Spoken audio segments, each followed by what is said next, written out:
কি ফিলিস্তিন নামটা শুনে এড়িয়ে যাচ্ছেন? যান, এড়িয়ে যান। কেননা ফিলিস্তিন তো আর আমাদের বাংলাদেশ না। কোনো সমস্যা নেই, এড়িয়ে যান।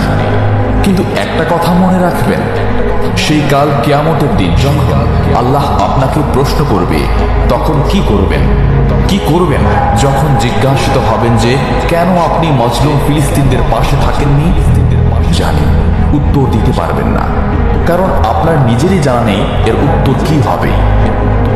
এখন হয়তো বলতে পারেন যে আমি কি করে ফিলিস্তিনে গিয়ে মজলুমদের পাশে থাকব, কি করে এত দূর গিয়ে সাহায্য করব?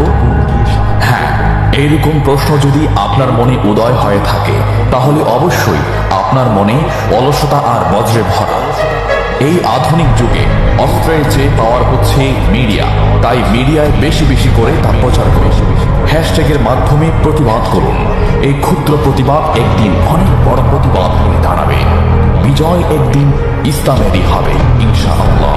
এটা আমার কথা নয়, এটা এই মহাবিশ্বের প্রভুর কথা।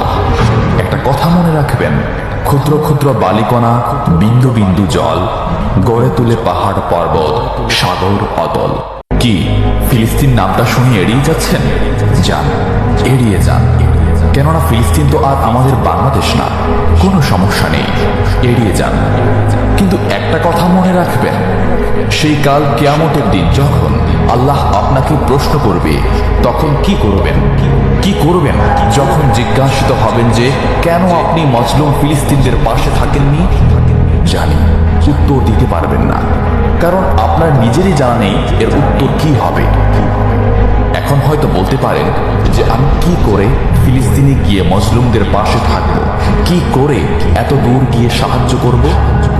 হ্যাঁ, এইরকম প্রশ্ন যদি আপনার মনে উদয় হয়ে থাকে, তাহলে অবশ্যই আপনার মনে অলসতা আর বজ্রে ভরা। এই আধুনিক যুগে অস্ত্রের চেয়ে পাওয়ার হচ্ছে মিডিয়া, তাই মিডিয়ায় বেশি বেশি করে তা প্রচার করুন। হ্যাশট্যাগের মাধ্যমে প্রতিবাদ করুন। এই ক্ষুদ্র প্রতিবাদ একদিন অনেক বড় প্রতিবাদ হয়ে দাঁড়াবে। বিজয় একদিন ইসলামেরই হবে ইনশাআল্লাহ। এটা আমার কথা নয়, এটা এই মহাবিশ্বের প্রভুর কথা। একটা কথা মনে রাখবেন, ক্ষুদ্র ক্ষুদ্র বালিকণা, বিন্দু বিন্দু জল গড়ে